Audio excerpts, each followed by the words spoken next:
Last lecture मध्ये आपण square चे जे दोन फॉर्म्युले होते, area is equal to side square बरोबर आणि perimeter is equal to 4 into side, तर हे दोन फॉर्म्युले आणि त्यानंतर आपण पाहिलं की कोणत्या काठिण्य पातळीपर्यंत प्रश्न विचारले जाऊ शकतात. ठीक आहे, आजचा आपला जो टॉपिक आहे तर हा आहे रेक्टँगल. आता आयता संदर्भात जे आहे बेसिक इन्फॉर्मेशन तुमच्याकडे आहेच, या अगोदरच्या स्टँडर्ड मध्ये झालेली. जसं की मी इथं एक आयत ड्रॉ केला, तर आयत जे आहेत तर आयताला चार बाजू जरी असतील मात्र याच्या समोरासमोरील बाजू ह्या सारख्या असतात, त्याला आपण मोठ्या बाजूला काय कन्सिडर करतो, एल म्हणजे लांबी, त्याला आपण लेंथ म्हणू. आणि त्यानंतर उर्वरित दोन ज्या सारख्या बाजू असतात त्यांना आपण बी ने डिनोट करतो, रुंदी, त्याला इंग्रजीमध्ये आपण ब्रेथ म्हणू. आता यामध्ये आयताचं आणखीन एक वैशिष्ट्य आहे की त्याचे जे अँगल्स आहेत हे सर्व अँगल्स हे राईट अँगल्स असतात, म्हणजे 90 डिग्रीचे 90 अंश काटकोन. त्यानंतर आयताच्या संदर्भात एक प्रश्न येण्यानेच लागला होता आपण की आयताचे असं म्हणजे चार ऑप्शन आले होते, समभुज, चौकोन, एक नाही चौरस, आणि त्यामध्ये आयता संदर्भात विचारलं होतं की कर्ण परस्परांना दुभागतात का, म्हणजे कर्ण एकमेकांना लंब असतात का. आन्सर काय आहे, नाही. ठीक आहे, थोडा टेक्निकल इश्यू होता. तर सांगितल्याप्रमाणे लेंथ जे आहेत बरोबर आहे का, त्या समोरासमोरील बाजू, दोन बाजू या लेंथ आणि दोन बाजू या ब्रेथ, आणि त्यानंतर प्रत्येक अँगल हा राईट अँगल, हे रेक्टँगलचे फीचर्स आहेत. आता रेक्टँगलचे दोन फॉर्म्युले आपल्याला विचारात घ्यायचे आहे. पहिला फॉर्म्युला जो आहे तर तो आहे area. Okay, so area of rectangle. आता एरिया ऑफ रेक्टँगलचा जो फॉर्म्युला आहे तो फार सोपा आहे, तो आहे लेंथ इंटू ब्रेथ, म्हणजे लांबी गुणिले रुंदी. परंतु प्रत्यक्षामध्ये आपण A is equal to L into B हा फॉर्म्युला काय करणार आहोत, यूज करणार आहोत. दुसरा जे फॉर्म्युला आपण रेक्टँगल संदर्भात विचारात घेणार आहोत तर तो आहे पण पेरिमीटर संदर्भात. सो पेरिमीटर ऑफ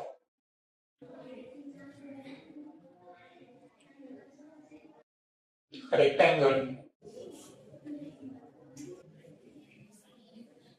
याचा जो फॉर्म्युला आहे तर हा फॉर्म्युला काय आहे, 2 इन ब्रॅकेट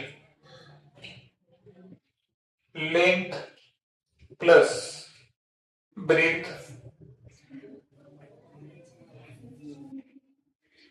आणि याला आपण शॉर्ट मध्ये कसं यूज करणार आहोत, P is equal to 2 in bracket L plus B. तर हे असे आपले दोन मुख्य फॉर्म्युले. आता यावर आधारित एक बेसिक गणित आपण घेणार आहोत. बेसिक गणितामध्ये सपोज इफ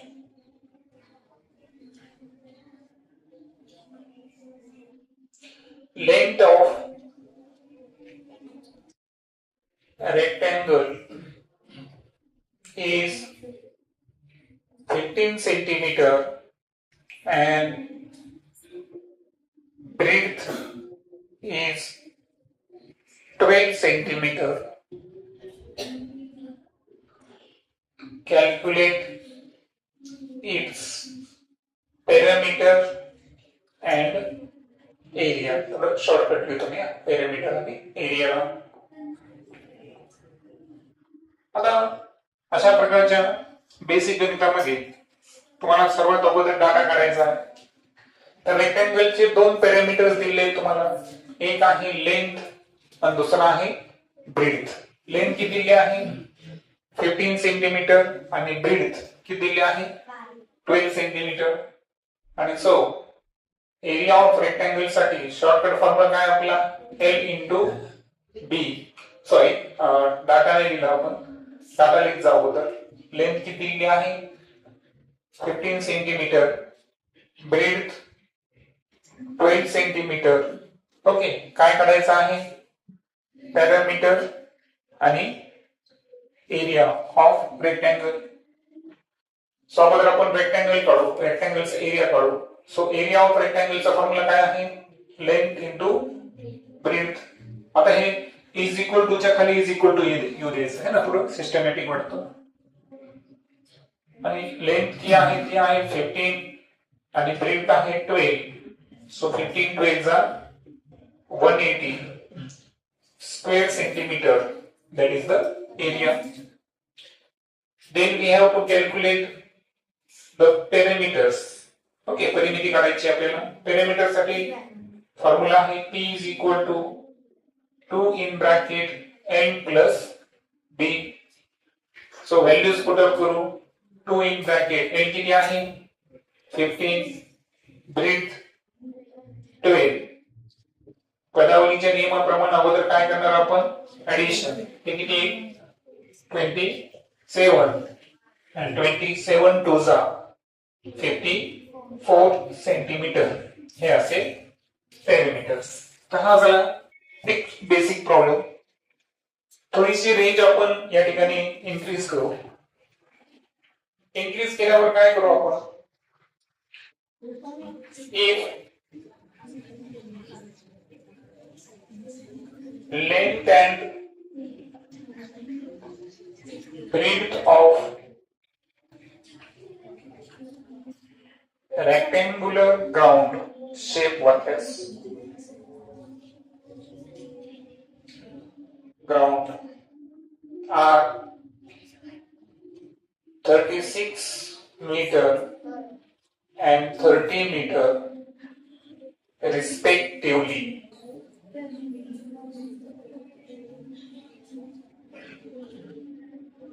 If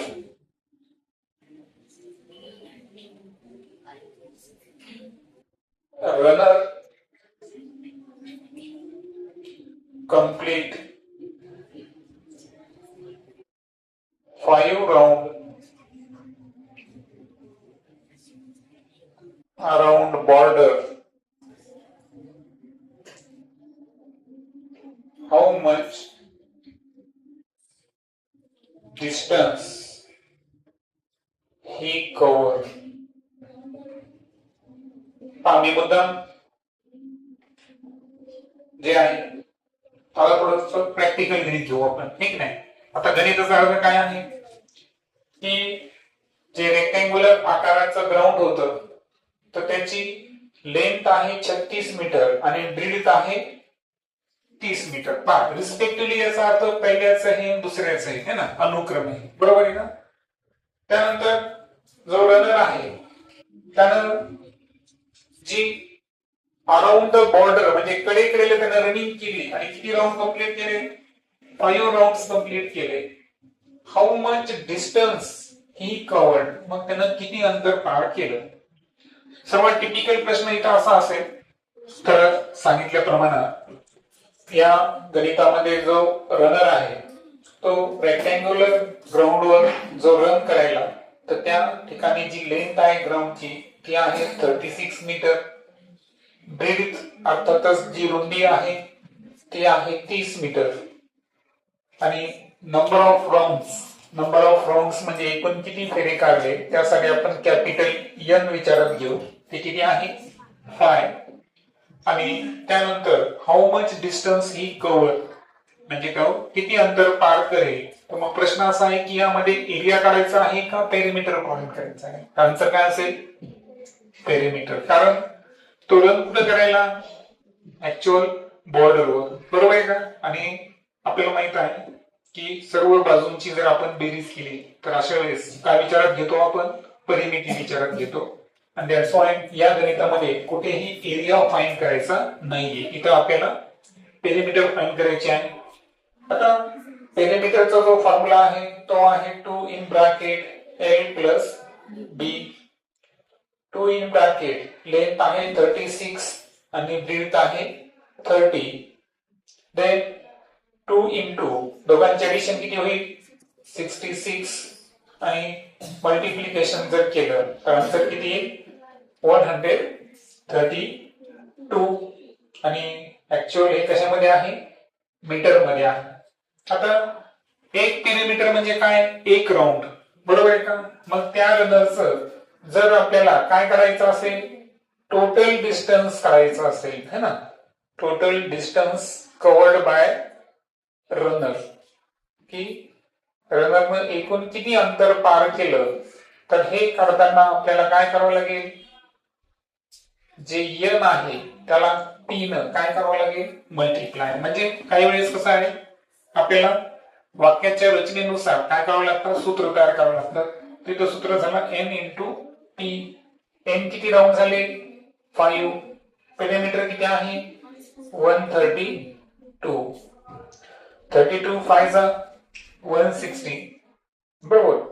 सो त्याला 60 1 कॅरी करू 5 1 5 प्लस 1 6 600 किती 60 बरोबर.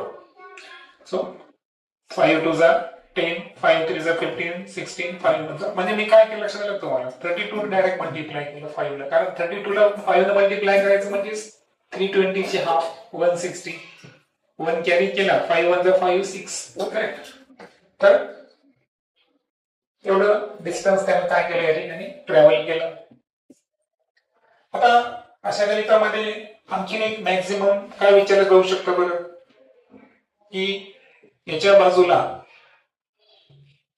या ग्राउंडच्या सभोवताली काय लावली तार लावली समजा है ना. इथं 5 राऊंड झाले पण तार लावलेली आहे असं आपण कन्सिडर करू आणि तार लावल्यानंतर तारेचा खर्च विचारू शकतात ते बरोबर आहे का. समजा आता इथं आपण total distance cover by runner काढलं पण असं आपण कन्सिडर करू की मैदानाभोवती काय लावलेली आहे तार लावलेली आहे. मग तारेचे किती फेरे घेतले आपण 5 फेरे घेतले आणि तारेचा जो खर्च आहे तो आपण या ठिकाणी पाहू एक वेगळी कन्सेप्ट घ्यावी या गणितामध्ये की जी कॉस्ट आहे ती कॉस्ट काय आहे तारेची. समजा त्याला येणारा खर्च जो आहे तो आहे समजा 15 रुपीज पर मीटर. किती खर्च सांगितलेला आहे 15 रुपीज पर मीटर असं जर विचारलं असतं लक्षात ना. एकाच गणितामध्ये मी दुसरं गणित तयार करायलो की हे आयताकृती मैदान आहे त्याला आपल्याला साईडला काय लावायचं आहे कुंपण है ना तारेचं कुंपण लावायचं आहे. ओके. सो अशा वेळेस जे कॉस्ट आहे तो किती आहे 15 रुपीज पर मीटर आहे. तर एकूण खर्च किती. मग अशा वेळेस पुन्हा एकदा तुम्हाला काय करावं लागेल की टोटल कॉस्ट काढताना काय करावं लागेल बरं जे आलेलं एकूण जे 5 फेऱ्याचं अंतर आहे ते किती आहे 660 मीटर इंटू प्रत्येक मीटर साठी 15 खर्च आहे म्हणजे इथं 15 ला काय करावं लागेल मल्टिप्लाय करावं लागेल.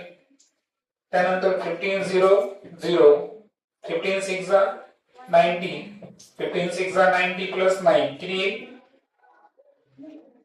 बरोबर. तर एकूण जो खर्च येईल तो किती 9900 रुपीज. ओके. तर हे झालं लेंथ आणि ब्रीथ या संदर्भात. काय झालं बरं की जेव्हा जेव्हा तुम्हाला रेक्टँगलची जी बॉर्डर असते साईडची कडा असते तर त्या संदर्भात जर प्रश्न असतील तिथे तुम्हाला एरिया यूज करायचा आहे का. नेक्स्ट गणितामध्ये पहा. आता आपल्याला एक टिपिकल गणित दिलेलं आहे पहा. If size of the rectangular plot is 50 by 25 meter and rate of plot is 250 per square meter. Calculate its price. आता हे पहा प्रत्येक गणितामध्ये तुम्हाला लेंथ आणि ब्रीथ दिली असेल का नाही. रेक्टँग्युलर म्हणलं आयताकृती तिथे काय आलं लांबी पण आली आणि रुंदी पण आली बरोबर. आता रेक्टँग्युलर प्लॉटचा साईज आहे 50 by 25 मीटर. तर रेक्टँगल मध्ये जी मोठी बाजू असते लॉंगर साइड ती नेहमी काय घेतो आपण लेंथ. दॅट्स वाय इथं या केस मध्ये लेंथ जी आहे ती किती असणार 50 मीटर ब्रिड्ज जी आहे ती आहे 25 मीटर आणि जो रेट आहे है ना, सो रेट जो आहे तो किती आहे रुपीज 250 पर स्क्वेअर मीटर. पर साठी आपण काय वापरतो ऑब्लिक, म्हणजे प्रति चौरस मीटर साठी किती घ्यायचे तिथं 250 रुपये पे करायचे आहे आणि अशा वेळेस आपल्याला त्या प्लॉटची किंमत काढायची आहे. आता मुळात काय होतं की जे प्लॉट बाहेर तुम्ही जर मार्केटमध्ये घ्यायला गेले ना तर तुम्हाला जे प्लॉट आहे ते स्क्वेअर फूट मध्ये असतं. कशामध्ये असतं स्क्वेअर फूट. प्लॉट हा फूट मध्ये सांगितलं जातो 50 फूट बाय 25 फूट. परंतु मुळात आपलं जे गणित आहे तर ते युनिट कन्व्हर्जन आपल्याला रेफर नाही करायचं म्हणून मी मीटर मध्ये घेतलं आणि रेट सुद्धा कशामध्ये सांगितलं स्क्वेअर मीटर. ठीक आहे. मग आता प्रश्न असा आहे की यामध्ये पेरिमीटर करायचं आहे का एरिया करायचा आहे. तर याची काही ट्रिक असतात. पहा, प्लॉटचा जो साईज आपल्याला काढायचा आहे यामध्ये प्लॉटची आपल्याला बॉर्डर करायची आहे का नाही, तर पूर्ण प्लॉट विचारात घ्यायचा आहे आणि म्हणून कम्प्लीट सरफेस आपण विचारात घेतो. अशा वेळेस आपल्याला काय करायचं आहे एरिया काढायचा असतो. म्हणजे इथं पेरिमीटर तुम्ही काढत बसायचं का नाही. दॅट्स वाय एरियाचा फॉर्म्युला तुम्ही यूज करणार L इंटू बी, देन 50 इंटू 25 यांचं मल्टिप्लिकेशन केलं आपण तर 25 5 जा 125 मीटर स्क्वेअर. तर हा झाला प्लॉटचा टोटल साईज. आणि जेव्हा आपण टोटल कॉस्ट करू टोटल कॉस्ट करताना काय करायचं आहे एरियाला कशाने मल्टिप्लाय करावं लागेल आपल्याला रेट न मल्टिप्लाय करावं लागेल. करेक्ट. आता एरिया काय आहे 1250 मीटर स्क्वेअर. रेट किती आहे सांगा रुपीज 250 पर मीटर स्क्वेअर. पर याचा अर्थ तो छेदामध्ये असतो. मग इथं मीटर स्क्वेअर काय करायचे कॅन्सल. गुणाकारामध्ये कोण कोण आहे 1250 आणि 250. सर्वात अगोदर झिरो विचारात घेऊ. 0 आणि 0 किती झिरो आले आहे 2 झिरो आपण विचारात घेऊ है ना. ते घेतले 25 5 125 किती कॅरी केले आपण 12. 25 दोन्ही 50 आणि 12 62. 6 कॅरी करू 25 1 25 आणि 6 31. मग त्या प्लॉटची जी कॉस्ट प्राइस आहे ती किती आली 3,12,500 रुपीज. सो अशा पद्धतीने आपल्याला काय करायचं आहे जेव्हाही काय असेल साईज विचारत असेल है ना, साईज जेव्हा आपण विचारात घेऊ अशा वेळेस कम्प्लीट सरफेस घेताना आपण काय विचारात घ्यायचा एरिया. ओके. आणि बाकी मग कॉस्ट प्राइस ने त्याला मल्टिप्लाय करायचं. नेक्स्ट प्रॉब्लेम हा थोडा समीकरणावर आधारित आहे. पहा समजून घेऊ कसं आहे. If length and breadth are in ratio 4:5, total perimeter is 72 centimeter. Calculate area of rectangle. Rectangle ची लेंथ किती दिली आपल्याला नाही. लेंथ दिली का नाही. ब्रेड दिली का नाही. त्यांचं काय दिलेलं आहे रेशो. किती रेशो आहे 4:5 म्हणजे लांबी आणि रुंदी त्यांचा जो रेशो आहे हा कसा दिला आपल्याला 4:5 दिलेला आहे. 4:5. टोटल पॅरामीटर जे आहे ते दिले आहे 72 सेंटीमीटर. आणि काय फाइंड करायचं आहे आपल्याला एरिया फाइंड करायचा आहे. आता अशा केस मध्ये काय करायचं सर्वात अगोदर लेंथ आणि ब्रेड्थ यांचा आपल्याला गुणोत्तर दिलंय म्हणजे त्याला आपल्याला काय करायचंय एक्सच्या पटीमध्ये अगोदर गृहीत धरायचं. कशाच्या एक्सच्या पटीमध्ये. मग ते कसं गृहीत धरता येईल सपोज काय सपोज करायला आपण ही जी लेंथ आहे ती 4 प्रमाणात आहे म्हणजे तिला आपण काय कन्सिडर करू 4x अँड जी ब्रेड्थ आहे ब्रेड्थला काय कन्सिडर करणार आपण सांगा. सॉरी इथे थोडंसं मोठं झालं ना. ठीक आहे आपण इथे एक्सचेंज करू वाटलेस. ठीक आहे किती 5:4 आपण घेऊ, बरोबर आहे. मग इथे किती 5x. गणितामध्ये सुद्धा आपल्याला थोडस चेंज करावं लागेल. Okay, no issue. सो किती घेणार आपण इथं 5:4. चला, गणितामध्ये काही फरक पडत नाही, फक्त रेशो चेंज केला आपण. तर आता ब्रीथ जी आहे ती किती होईल सांगा आता 4x.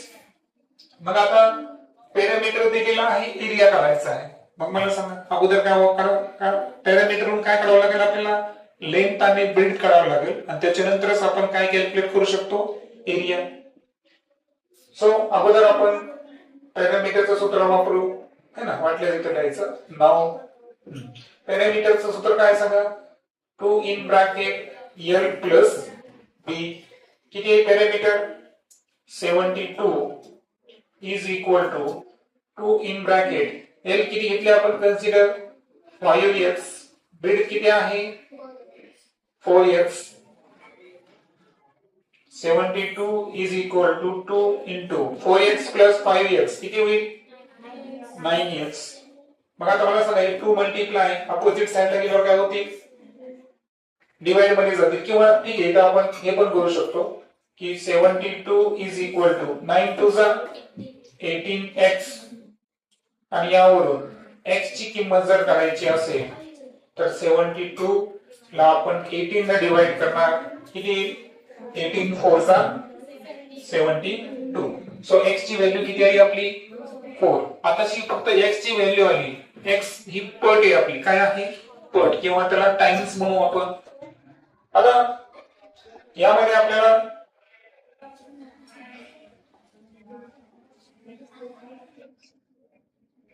ओके, आता सर्वात अगोदर आता आपण लेंथ काढून घेऊ. लेंथ किती सांगा आपली 5x. सो सांगा काय 5x is equal to 5 into x ची व्हॅल्यू किती आली 4 इज इक्वल टू 5 4 जा किती आली 20 centimetre.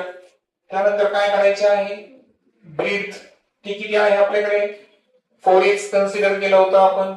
So 4 into 4 is equal to 4 4 जा 16 centimetre.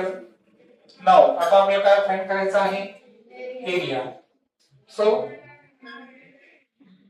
Area is equal to काय असेल L into B. Simple formula आहे. Okay, so 20 into 16 is equal to किती 320 square centimetre. That is the answer. Okay, next problem आहे पहा. Length is increased by 4 times and breadth is decreased by half. What is the effect on area of rectangle? म्हणजे लांबी जी आहे ही 4 पटीने काय झाली increase म्हणजे वाढली. याचा अर्थ मी तुम्हाला म्हणलो होतो की नंतरच्या लांबीला काय कन्सिडर करायचं L2. तर नंतरची लांबी ही सुरुवातीच्या लांबीच्या किती टाइम्स आहे 4 टाइम इन्क्रीज झाली, बरोबर आहे का. त्याच्यामुळे आपण L2 बरोबर काय लिहिणार 4L1. सुरुवातीचं कधी पण 1 आणि फायनल 2 है ना, लोअर केस मध्ये द्यायचं बॉटमला. त्यानंतर ब्रीथ जी आहे ती हाफ झाली म्हणजे काय डिक्रीज बाय 2 है ना 2 टाइम्स. सो या ठिकाणी B2 जे आहे हे काय असेल B1 च्या हाफ घ्यायचं आपल्याला, बरोबर आहे का. त्यानंतर एरिया ऑफ रेक्टँगल वर काय इफेक्ट होईल म्हणजे A2 is equal to how much of the A1, बरोबर. अशा फॉर्मॅट मध्ये आपल्याला आन्सर करायचं असतं. मग आता प्रश्न असा आहे की आपलं जे सूत्र आहे मूळ सूत्र काय आपलं A is equal to L into B, correct. आता मूळ सूत्राला आपण 1 कन्सिडर करू म्हणून A1 is equal to L1 into B1. मग दुसरं सूत्र काय असेल सांगा A2 is equal to L2 into B2. आता L2 आणि B2 च्या किमती काढून आपल्याला L1 आणि B1 च्या टर्म्स मध्ये उत्तर काढायचं आहे. आणि त्यानंतर L1 इंटू B1 च्या ऐवजी आपण काय लिहू शकतो पहा. सपोज हे इक्वेशन नंबर काय आहे 1, याला इक्वेशन नंबर काय देऊ आपण 1. मग आता सांगा L2 ची किंमत किती आहे 4L1, B2 ची किंमत किती आहे B1/2. मग सांगा आता याच्यात तुम्ही काय करायचं माहिती का, आणखीन एक करता येतं पहा. हे 4 आणि गुणिले 2 आहे, संख्या बाजूला घेऊ आपण, कंसात काय राहील L1 इंटू B1. सांगा 2 2 जा 4, L1 इंटू B1 इक्वेशन 1 नुसार ती किंमत कोणाची आहे एरिया 1 ची, आणि लेफ्ट हँड साइडला कोण आहे आपल्याकडे A2. मग A2 ची किंमत किती आली 2 टाइम्स ऑफ द एरिया. हेच आपल्याला फाइंड करायचं होतं, म्हणून आपण आन्सर काय लिहिणार एरिया. आता दोन्ही गुणाकारात आले म्हणजे याचा अर्थ काय झाला, एरिया काय झालेला आहे इन्क्रीज. जर दोन भागाकारात गेले असते तर आपण काय म्हणलो असतो एरिया काय झालेला आहे डिक्रीज. पण इथं गुणाकार आहे म्हणून आपण आन्सर काय लिहिणार area is increase by 2 times. बरोबर, हे आपलं आन्सर असेल. आता या आन्सरला आणखीन एका वेगळ्या भाषेमध्ये लिहिता येतं, हे दुप्पट झालेलं आहे. सो आपण इथं काय लिहिणार एरिया गेट्स डबल. म्हणजे वरी जी सिच्युएशन सांगितलेली आहे त्या सिच्युएशन नुसार जर गेलो आपण तर एरिया काय होईल दुप्पट होईल. तर हे अशा पद्धतीचं फॉर्मेट आहे आपल्याकडे. आणि सर्वात शेवटी आपण एक टिपिकल गणित घेऊ की ज्याच्या 3 केसेस आपल्याला स्टडी करायच्या आहेत. अवघड गणित पाहत असाल. Calculate the area of path outside the rectangular ground of dimension 60 by 40 metre which have width 5 metre. इथं पण तुम्हाला लेंथ आणि विड्थ सांगितलं का नाही, साईज हा शब्द आला का नाही, त्याच्या ऐवजी शब्द काय आलेला आहे डायमेन्शन. मग डायमेन्शन म्हणजे काय त्यांचं मोजमाप. तर 60 by 40 याच्यात तुमच्या लक्षात आलं असेल की लेंथ आहे 60 मीटर आणि विड्थ आहे 40 मीटर. आता या आयताकृती जे ग्राउंड आहे त्याच्या सभोवताली काय आहे बरं रोड तयार करायचा आहे, आणि त्या रोडची जी विड्थ आहे, विड्थ साठी आपण काय वापरू कॅपिटल W. ही जी विड्थ आहे ही विड्थ आहे 5 मीटर. तर अशा वेळेस आपल्याला त्या पाथ अर्थातच रस्त्याचा काय करायचा आहे एरिया कॅल्क्युलेट करायचा आहे. सो इथं आपण एक लक्षात घ्या, हा जो एरिया कन्सिडर करायलो हा आपण ग्राउंडचा करायलो का बरं नाही, तर ग्राउंडच्या सभोवताली असणाऱ्या रस्त्याचा करायलो, ज्या रस्त्याची विड्थ किती आहे 5 मीटर. मग आता याच्यामध्ये 3 केसेस असतात पहा. एक तर एखादं आयताकृती, ओके सपोज आपण शेप घेऊन टाकू.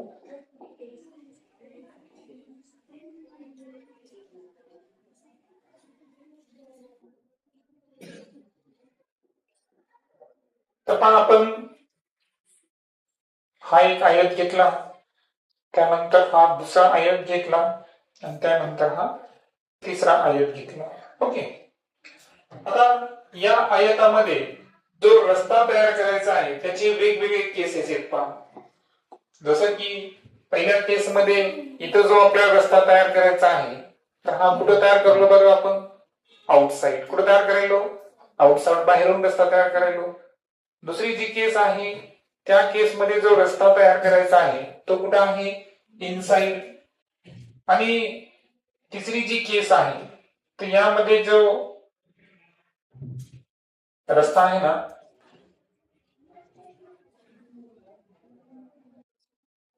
बरोबर परपेंडिक्युलर म्हणू आपण त्याला. कसं म्हणू परपेंडिक्युलर पद्धतीचा आपल्याला रस्ता तयार करायचा आहे. सो या पद्धतीने ओके. अशा आपल्याकडे किती केसेस असतात 3 केसेस. या अगोदर ही कन्सेप्ट आपण लर्न केलेली आहे. पहिल्या केस नुसार जर गेलो आपण तर जर आपल्याला आउटसाइड रस्ता तयार करायचा, हे जे डॉटेड दाखवलो मी हा काय आहे रस्ता आहे पाथ आहे. पाथ जर आउटसाइड असेल